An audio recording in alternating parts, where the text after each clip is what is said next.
In this tutorial, I'll show you how to create a multi-step form in Webflow with ChatGPT.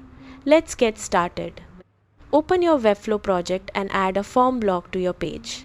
Create the fields you want for each step, such as name, email, phone number, or any other information you need. Open ChatGPT and describe the multi-step form you want to build. Ask it to generate the JavaScript needed to move users between form steps with next and previous buttons. Copy the generated code, then open your page settings in Webflow.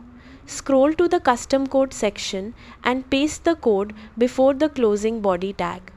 Save your changes, preview the page, and test the form to make sure each step works correctly. If needed, update the code in ChatGPT and paste the revised version into Webflow. Publish your website once you're happy with the results. That's how to create a multi-step form in Webflow with ChatGPT. Thanks for watching.